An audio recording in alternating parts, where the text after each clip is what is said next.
اس لیے کہ نبی اکرم صلی اللہ علیہ وسلم کسی مشرک کے لیے مغفرت کی دعا نہیں کر سکتے، اللہ کی رحمت کی دعا نہیں کر سکتے۔ اس کی مثال بھی آپ بھائیوں کے سامنے رکھی تھی کہ اپنا سگا چچا فوت ہو گیا اور بڑی محبت تھی، اس لیے کہ نبی صلی اللہ علیہ وسلم کے ساتھ ہر سختی اور ہر آسانی میں ساتھ دینے والا چچا، دین کی دعوت میں جتنی مشکلات آئیں ان میں ساتھ رہنے والا چچا، شبہ ابی طالب میں ساتھ محصور ہونے والا چچا، وہ چچا کہ جس نے پورے مشرکین مکہ کے سامنے جو ڈھال بن کے کھڑا ہو گیا اپنے بھتیجے حضرت محمد صلی اللہ علیہ وسلم کے لیے۔ لیکن جب اس دعوت کو قبول کرنے کا وقت آیا، جب نبی صلی اللہ علیہ وسلم نے فرمایا کہ اے چچا تیری موت کا وقت قریب ہے، اس کلمے کو پڑھ لے، میں اللہ سے تیرے لیے جنت کا سوال کروں گا، تو کیا کہا برادری والوں نے کیا کہا؟ برادری والوں نے کہا کیا مرتے وقت اپنے باپ دادا کے مذہب کو چھوڑ جاؤ گے؟ آج بھی برادریاں کہتی ہیں نا، جتنی شرک و بدعت ان برادریوں اور ان قبیلوں کی وجہ سے ہو جاتی ہیں، شاید اتنا وہ شخص خود بھی نہ کرنا چاہتا ہو۔ ہمارے ہاں نہ کسی کا مرنا جو ہے وہ آسان ہے اور نہ ہی کسی کا پیدا ہونا آسان ہے۔ اگر کوئی مر جائے، مرنے والا تو مر گیا لیکن پیچھے سارے خاندان کو ایک لمبے چوڑے قرض کے نیچے دفنا گیا۔ اب کیا ہے جی؟ اب مر گئے، اب لازمی بات ہے اب کل بھی کرنے ہیں، اب جو ہے اب 40واں بھی کرنا ہے، اب جمعرات بھی کرنی ہے، اب برسی بھی کرنی ہے، اب جو ہے دیگ بھی پکانی ہے، اب جتنے رشتہ دار 1-2 مہینے کے لیے وہاں پر آ کر بک ہو گئے اور یہ ساری خرافات اور بدعات کرنی ہے۔ کیوں؟ کیا نبی صلی اللہ علیہ وسلم نے کی؟ حضرت جعفر طیار رضی اللہ تعالیٰ عنہ کی وفات ہوئی، نبی صلی اللہ علیہ وسلم نے فرمایا کہ اہل جعفر کو ایسے صدمے نے گھیر دیا ہے، ان کے لیے کھانے کا بندوبست کرو۔ اور 3 دن سے زیادہ شریعت میں 3 دن سے زیادہ کا سوگ منانا ویسے ہی حرام ہے، 3 دن سے زیادہ کسی بھی میت پہ سوگ نہیں منایا جا سکتا۔ یہ کس کی سنت ہے؟ نبی اکرم صلی اللہ علیہ وسلم کی۔ اور ہمارا عمل نبی کی سنت پہ ہے یا ہمارے قبیلے اور ہماری برادری کی باتوں پہ ہے؟ ہم برادری والے کہتے ہیں کہ فلاں مر گیا، اس کے پاس اتنے پیسے بھی نہیں تھے کہ اس کے لیے 2 دیگیں ہی پکوا لیتا، اتنا بھی نہیں کر سکا کہ 4 بندوں کو کھانا ہی کھلوا دیتا، اتنا بھی نہیں ہو سکا کہ اپنے فلاں مرنے والے کی قبر کو پکا ہی کر دیتا، اس پہ سنگ مرمر ہی لگا دیتا، اس پہ کتبہ لگا دیتا، اس کے اوپر اس کا نام لکھوا دیتا۔ یہ کس کی سنت ہے؟ نبی اکرم صلی اللہ علیہ وسلم نے تو قبروں کو پکا کرنے سے منع کیا، قبروں پر بیٹھنے سے منع کیا، لعنت کی، لعن اللہ الیہود والنصارى اتخذوا قبور انبیائہم مساجدا۔ نبی صلی اللہ علیہ وسلم نے لعنت کی ان پہ، یہودیوں اور عیسائیوں پر، کہ جنہوں نے اپنے نبیوں کی قبروں کو سجدہ گاہ بنا دیا۔ اور وہ نبی صلی اللہ علیہ وسلم جو اللہ سے یہ دعا کرے، اللہم لا تجعل قبری وثنا ان یعبد، اے اللہ میری قبر کو وثن نہ بنانا کہ جس کی عبادت کی جائے۔ کون ہے؟ سارے لوگ بیٹھے ہیں یہاں پر، بڑی دفعہ گئے ہوں گے، بتائیں کوئی ہے وہاں پر پوجا گاہ یا کوئی وہاں پہ پوجا کر سکتا ہے نبی صلی اللہ علیہ وسلم کی قبر کی؟ کوئی سجدہ کر سکتا ہے وہاں پر؟ کوئی کرنے کی کوشش کرتا ہے تو کیا ملتا ہے آگے سے؟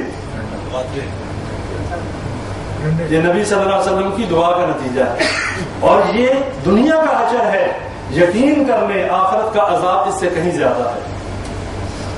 وہ نبی اگر دعا کرے اور اللہ قبول نہ کرے، نبی صلی اللہ علیہ وسلم نے فرمایا تمام انبیاء کرام نے اپنی دعائیں اپنی زندگیوں میں مانگ لیں، اللہ نے ہر نبی کو ایک دعا ایسی دی کہ جو وہ مانگے اور قبول کی جائے۔ سارے نبیوں نے اپنی دعائیں جو ہیں مانگ لی، میں نے اپنی دعا اپنی امت کے لیے محفوظ کر دی، اور وہ دعا میں قیامت کے دن اللہ سے اپنی امت کی شفاعت کی شکل میں جو ہے مانگوں گا اور اللہ اس کو قبول کرے گا۔ بھائیوں کم از کم اس کیٹیگری میں تو شامل ہو جائیں ہم لوگ۔ ہمارے اعمال تو بہت ہی خراب ہیں، ہمارا کردار تو بہت ہی خراب ہے، ہماری زندگیاں جو ہیں وہ تو ضائع ہو چکی، لیکن کم از کم اپنے آپ کو ان لوگوں میں شامل تو کر لیں جن کے لیے شفاعت ہوگی۔ ایسا نہ ہو کہ زندگیاں بھی ہم نے ضائع کر دی، اعمال بھی ہمارے ضائع ہو چکے، نہ ہمیں اس دین کا پتہ ہے، نہ اللہ کی توحید کا پتہ ہے، نہ نبی صلی اللہ علیہ وسلم کی سنت کا پتہ ہے، کم از کم یہ عقیدہ توحید تو اپنا لو۔ میں اپنے گریبان میں دیکھوں، آپ اپنے گریبان میں دیکھیں، اگر یہ عقیدہ توحید ہمیں سمجھ میں آ گیا، اگر ہم شرک سے بچ گئے، تو یقین کر لیں کہ ہم ان لوگوں میں ضرور انشاءاللہ شامل ہوں گے کہ جن کے بارے میں شفاعت کی جائے گی۔ صرف خالی جمع خرچ نبی کے ساتھ صلی اللہ علیہ وسلم کے ساتھ محب رسول ہونے کے دعوے اور عاشق رسول ہونے کے دعوے جو ہیں یہ کام نہیں آئیں گے۔ ہمیں اپنے قول و عمل سے یہ بات ثابت کرنا پڑے گی کہ ہم واقعی نبی کے ماننے والے ہیں۔ جب نبی صلی اللہ علیہ وسلم کی سنت اور حدیث سامنے آ جائے، ہمارا سر تسلیم خم ہو جانا چاہیے، ہمیں گردن جھکا دینی چاہیے۔ اس کے بعد کسی بڑے کسی چھوٹے کی بات آ جائے نہیں مانی جائے گی، جہاں نبی صلی اللہ علیہ وسلم کی سنت کی بات آ جائے، چاہے کوئی کتنا بڑا ہی کیوں نہ ہو، کوئی بادشاہ ہو، کوئی ہمارے گھر قبیلے کا سردار ہو، کوئی ہمارا مولوی، کوئی ہمارا امام ہو۔ کیوں؟ اللہ قرآن میں فرماتا ہے اتخذوا احبارهم ورهبانهم اربابا من دون اللہ۔ کیا مانا؟ کہ ان لوگوں نے اپنے مولویوں اور اپنے درویشوں کو اپنا رب بنا لیا تھا۔ کنہوں نے؟ عیسائیوں نے۔ عدی بن حاتم رضی اللہ تعالی عنہ اس بات سے بڑے حیران ہوئے، اس لیے عیسائیت سے مسلمان ہوئے۔ جب یہ آیت تلاوت ہوئی تو وہ بھی حیران ہوئے کہ ہم نے تو کبھی اپنے مولوی صاحب یا اپنے پادری صاحب کو رب نہیں کہا تھا، ہم تو کبھی، اور ہم میں سے بھی کوئی یہ بات نہیں کہہ سکتا معاذ اللہ، سارے اللہ ہی کو رب کہتے ہیں، لیکن پھر یہ بات کیوں کہی جا رہی ہے کہ انہوں نے انہیں رب بنا دیا تھا۔ عدی بن حاتم رضی اللہ تعالیٰ عنہ نے نبی صلی اللہ علیہ وسلم سے پوچھا، اے اللہ کے نبی صلی اللہ علیہ وسلم، ہم نے تو اپنے بزرگوں اپنے مولویوں کو رب نہیں بنایا تھا، یہ آیت میری سمجھ میں نہیں آئی۔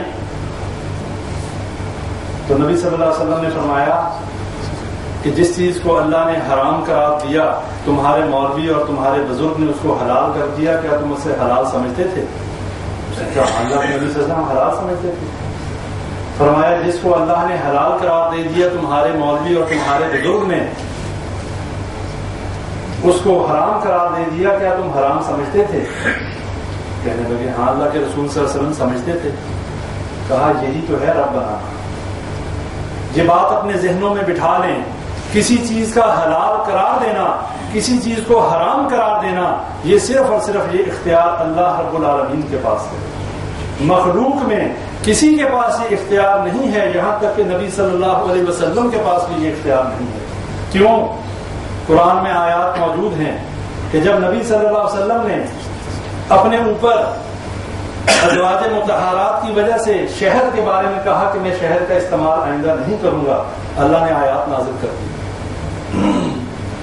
کہ اے نبی صلی اللہ علیہ وسلم، آپ اس چیز کو اپنے اوپر حرام کیوں کرتے ہیں کہ جس کو میں نے حلال کیا ہے؟ کیا اپنی بیویوں کی رضامندی اور ان کی رضا حاصل کرنے کے لیے؟ فوراً اللہ تعالیٰ نے وارننگ دے دی۔ بھائیوں یہ بات ذہن میں بٹھا لیں، یہ شرک ایسی بیماری ہے کہ جس کا پتہ نہیں چلتا، کوئی شخص بھی اللہ کے برابر کسی کو نہیں سمجھتا، کوئی بھی یہ نہیں کہتا کہ فلاں اللہ ہے، کوئی بھی یہ نہیں کہتا کہ فلاں اللہ کے برابر ہے، یہ تو مشرکین مکہ بھی نہیں کہتے تھے۔ لیکن پھر شرک ہے کیا؟ شرک یہ ہے کہ کسی بھی ایسی اختیار یا ایسی صفات یا ایسا عمل جو خالصتاً اللہ ہی کے لیے ہونا چاہیے، اگر وہ کسی غیر اللہ کے لیے اس کو منسوب کیا جائے، یہ شرک ہے۔ بے شک ہم اس کو اللہ کے برابر نہ سمجھیں، بے شک ہم اسے اللہ کا نیک بندہ سمجھیں۔ مثال کے طور پہ اللہ ہی ہمارا رب ہے، مالک ہے، مشکل کشا اور حاجت روا ہے، اگر ہم یہ عقیدہ رکھیں کہ فلاں بزرگ یا فلاں قبر والا بھی ہمیں اولاد دے سکتا ہے، ہماری مشکل کشائی کر سکتا ہے، یہ شرک ہے۔ کیوں؟ اس لیے کہ اللہ قرآن میں کہتا ہے والذین یدعون من دون اللہ لا یخلقون شیئا وهم یخلقون اموات غیر احیاء وما یشعرون ایان یبعثون، کہ یہ